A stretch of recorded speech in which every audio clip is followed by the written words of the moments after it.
This is Theobroma cacao.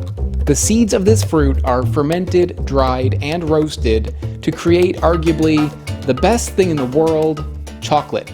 Well, today I am not talking about Theobroma cacao. I am not talking about where chocolate comes from. No. Today I have a fruit that is very rare and very special, Theobroma bicolor. This is a species that is related to Theobroma cacao, but it is very, very different. Historically, Theobroma bicolor has gotten a bad rap. It's been used extensively throughout Mesoamerica and is still used in those parts today. Long ago, the Mayans used seeds from this fruit in order to create a drink, and they valued its ability to create a lot of froth, which they believed was good for increasing fertility. In the 16th century, when the Spaniards came over to this part of the world, they were introduced to drinks made from regular Theobroma cacao, and naturally, they loved it.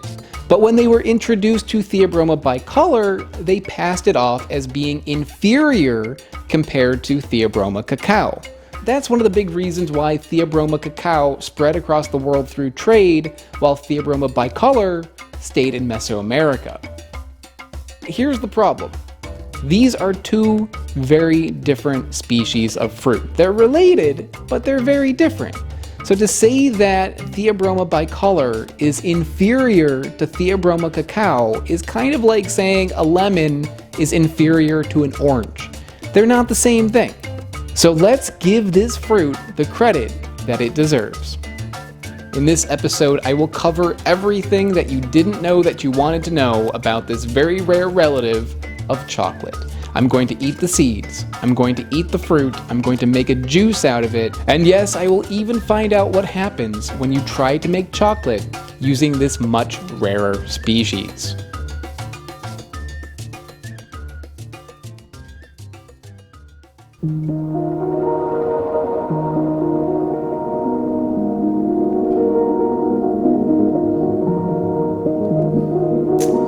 I'm not a very good magician, but thankfully, I don't need to be because I have Magic Spoon. Magic Spoon is a cereal that is high in protein, low in carbs, there's 0 grams of sugar, no gluten, no grains, no artificial colors, no artificial sweeteners, and yet it still tastes delicious. How do they do it? I don't know. What I like best about Magic Spoon is they have so many different flavors. What I like to do is actually take them and mix them together. So I'm going to take a little bit of chocolate and a little bit of honey nut, that's a new one by the way, and mix those together.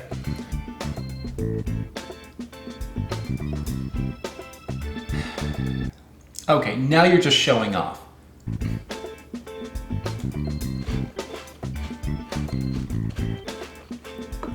Delicious. Magic Spoon is so confident with their product that they have a 100% happiness guarantee. So if you are not happy with it, they will refund your money, no questions asked. Just click the link below to go to magicspoon.com/weirdexplorer and you will save $5 off your first order. Or use promo code WeirdExplorer and you can save $5 today. And thank you, Magic Spoon, for sponsoring this video. This is Theobroma bicolor, also known as the Macambo fruit and the Jaguar Chocolate. Here in Costa Rica, I believe this is called Pataxti, and oh man, I'm excited about this one. This is one of the big things that I wanted to find while I was here in Costa Rica, and day 2, I found it. The fruit of this is supposed to be amazing. The fruit of Theobroma cacao falls flat. People don't want this for the fruit. It's okay, it's fine. I like it, but they really want those seeds. This one, it's different. It's kind of like the other way around. You want this for the fruit. I want this for the fruit. I want to open this thing. But one other thing to point out. I've drooled over photos of this, but what you can't tell from the photos is that if you get up real close to this, and yes, I know it looks like the egg sac from Aliens or from Gremlins, but it really does, doesn't it? This is a little bit velvety. It's got like a little bit of like a soft texture to it. So although it does kind of like have this alien pod appearance to it, like all this like weird webbing on it. It's also a little cuddly. It's a cuddly alien egg. Okay, let's open it.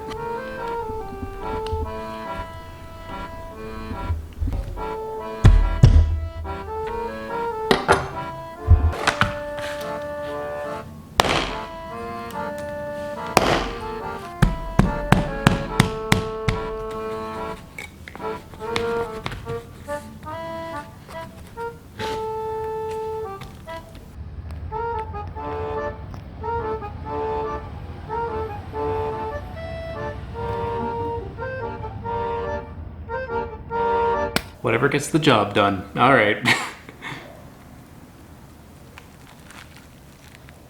I'm so excited. There's some really substantial pulp around these seeds here. And it looks perfect like this, but in order to get it to look like this, I had to scoop it out of the top with a spoon. So a lot of times photos online of people holding this are like this, and I'm wondering if they're kind of doing some movie magic and doing the same thing I did, or they got lucky and it came out in one piece. So let's take a nice clump out.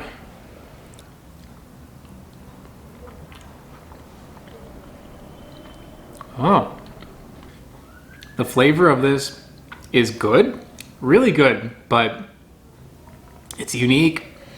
There's something kind of, I don't know, like animalish about eating this. There's some funk to it that feels like a savory funk, kind of like how durian is, but it doesn't taste like durian. In the past, I've tried the kopuasu, and the kopuasu had a lot of sourness to it. This one is not sour. It's maybe like remotely like a 1 out of 10 or something. It is sweet, but not very sweet. I'd say it's like a 4 out of 10 on sweetness. But the flavor of it is, it's like musky, you know? Like some grapes can be musky, melon is musky, some mangoes are musky. It's like a melon, but if you were to dial down the sweetness and you dial up the muskiness of it, it like really gets you in the nose and the back of your palate. It's also quite creamy, as if like there's even like some oil content in the fruit itself. So a musky melon, maybe kind of like jackfruit, kind of like a little bit buttery in a way. It's got a little nuttiness to it. If you're wondering if this tastes like chocolate at all, it does not taste like chocolate.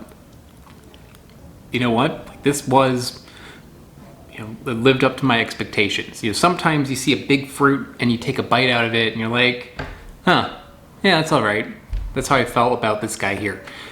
This one, it's worth the hype. It's kind of difficult to open it, but when you do, you are treated to something that is really, really nice. So the seeds of this can be used to make chocolate.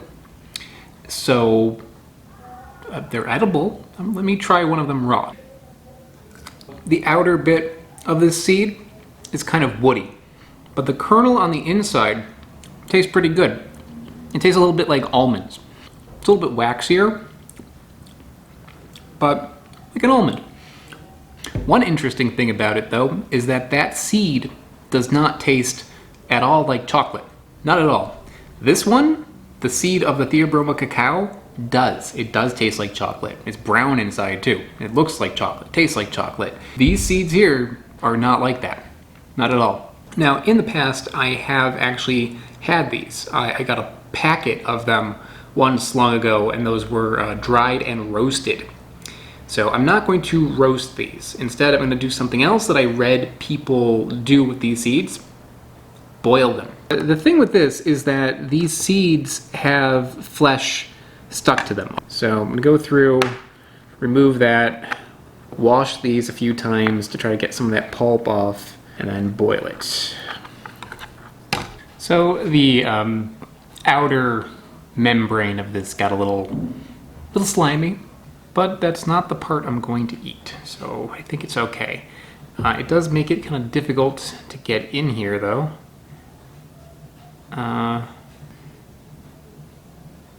Oh, actually got me in the eye. Let's do a slow motion of that. Let's do it like edamame. You gotta help it. Give it a little bite, and then you can take it out. Speaking of edamame, kind of tastes like edamame. It doesn't have like the green bean sort of flavor that edamame kind of has. It tastes more like somewhere between edamame and like a chickpea, something like that. And inside, by the way, is just like a little nugget. It's kind of crumbly, kind of hard to hold on to. A little bit of a pain to do, but if you go through the trouble, it is quite nice.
It's good.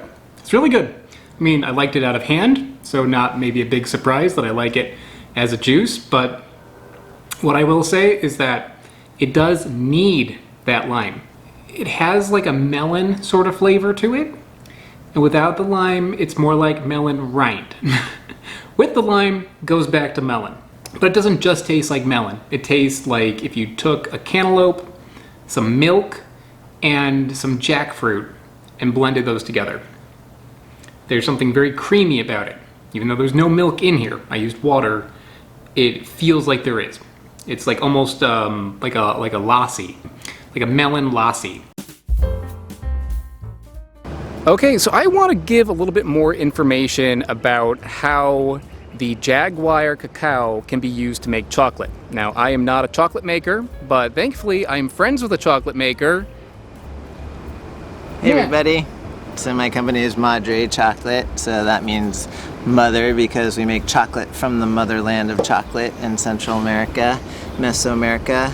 So we're really inspired by all these Mayan and Aztec and Olmec recipes, including the use of the Jaguar cacao. It's this white part of this swirled bar, and it has no bitterness because it doesn't have those bitter antioxidant anthocyanins that you have in regular cacao. Okay, so in this bar, this is a combination of two chocolates. So the lighter colored one is Theobroma bicolor. Yep. The darker one is regular Theobroma cacao. Exactly, yeah. Okay, and why do you combine them together? Originally we made the bar just as a straight Jaguar bar. So this tastes pretty good, but it's totally unlike chocolate. It's more like marzipan or something. No bitterness at all, very nutty. It is chocolatey, but it's not the complete chocolate, because it does have a little bit of a roastiness. All right, this is not a really good comparison, but because not everyone's had this, but there is a type of chocolate that you can get in the Philippines where it is a blend of milk chocolate with powdered peanuts, and it's got this kind of texture and kind of like this sort of flavor, where it's like a little bit of chocolate, like a light chocolate flavor, but you're mostly getting like a nuttiness. And I'd say like the nuttiness is kind of in the direction of like peanut or almond. Yeah, being back in my native New York, another taste comparison I just thought of getting back to my Jewish roots is halva. Yeah, it is like halva. Yeah. Which is a sesame kind of sweet. Yeah, like tahini candy kind of. Mm-hmm. And the traditional use of the Jaguar in Oaxaca especially is they combine it with 3 other plants. So they mix it with regular cacao and the mame sapote seed for that nice cyanide almond, bitter almond flavor, and another flower spice in the same family that I think you've tasted, Rosita de Cacao. I call it the gold dress of spices because everyone smells something different in it. So they blend those 4 together with a little bit of sugar and it turns this amazing chocolate foam. And the reason that they mix the Jaguar and the regular cacao is because the Mayan and Zapotec in Oaxaca consider Jaguar the male, I think because they think it kind of looks like testes, and the regular cacao they think of as the female because they think it looks like breasts. Not any that I've seen, but yeah. Yeah, for years I got it backwards because I didn't quite get that comparison. Yeah. I can see the testicle thing going on there a little bit, for maybe. Sure. I always thought it was this way, but apparently it's the other way. So they blend the 2 together in that tejate drink to kind of get the yin and yang of the male and female. So we decided to try to do a bar that more recreated that traditional aspect and sort of give you the nice nuttiness along with the bitterness of the chocolate. So this is kind of your innovation to take the 2 and make a bar out of it. Right. A lot of people we've given it to like this combo much better. Because then you get that nice contrast of the bitter, hard male side and the soft. No, wait, see, I'm still getting it reversed. But I don't think it will ever be an economically viable crop in Hawaii because the fruit and the shell of the bean is really hard to get off. It's much thicker and much more mucilaginous and fibrous. Oh yeah, those things are sliding around everywhere when I was trying to take the seeds out. Right. So because of that, you don't ferment them, or do you ferment them the way that you would with regular cacao? I've tried to ferment them not to remove the bitterness, but to remove the fruit. And a cacao ferment just kind of goes spontaneously if you have all the right starters in there, like yeast and bacteria, and it will just take off all the fruit, and you're left with this nice hard dry seed with a very thin papery shell and no fruit left on the outside. Whereas even when you ferment the Jaguar, it still has a bunch of that fruit, and if you try to mechanically or winnow the shell off with like a vacuum or something, it just will not come off because there's not enough difference in weight between the 2. I see. So if you go through the trouble, you get that dry seed, then you would continue the normal process though? Yeah. Then you end up with this bar right here. Right. That's interesting. But that makes sense that it would not be a commercially viable sort of thing, besides the fact that it is a much rarer plant, it's harder to process, and it's also it's a different flavor. It's delicious, it's really good, but you would be picking it up as an alternative to chocolate. Right. Yeah, so Hawaii already has the most expensive cacao in the world. It's like, $9 to $12 a pound. If our cacao already costs that much, with all the additional work and inputs and labor in making Jaguar cacao, it'd probably wind up being $50 a pound. So yeah, I'd have to charge like, $30, $40 for a single bar of that chocolate if it was from Hawaiian Jaguar.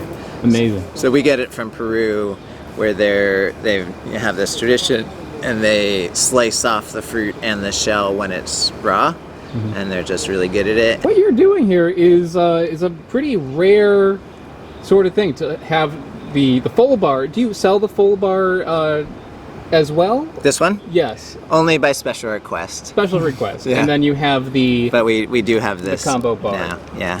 It's very hard because we have to temper both chocolates in separate machines, then mix them together in the molds, and then swirl them to get this beautiful design on the back. So a lot of care goes into this. So let me try this one. I haven't had this Please. yet. Okay, so we got a piece of the combination of the cacao with the bicolor together. Well, first of all, your regular cacao, your regular chocolate is excellent. That was really good. Now when you combine the dark chocolate of the regular cacao with the Jaguar chocolate, it really mellows it out. It's like almost like having milk chocolate. And it also has this little nuttiness to it, like a little kind of like almond or peanut sort of flavor to it. So yeah, that's a beautiful combination. Like the yin and the yang together and everything. That is a beautiful chocolate baby. Go to madrechocolate.com if you are interested in trying chocolate made from the Theobroma bicolor. And also, Nat has a bunch of other really, really interesting chocolates available on his website. So this is like the sort of chocolate you get when it's made by a fruit geek like myself. And Nat, thank you very much. I would shake your hand, but I am covered in chocolate right now. We can do a chocolate fist bump. There we go. Thanks so much. I would like to give a big shout out to Loftyrex and Smarter Every Day. They are mega patrons over on patreon.com. Patreon.com is basically how I can afford to go on all the adventures I do on this channel. So if you enjoy my series and you want to help support me, check out the link in the description below. If you don't want to go on Patreon, I also have t-shirts for sale like this one here, the Durian Anatomy shirt. That is available on my website, which I also put in the description below. Thanks so much, everybody. See you next time.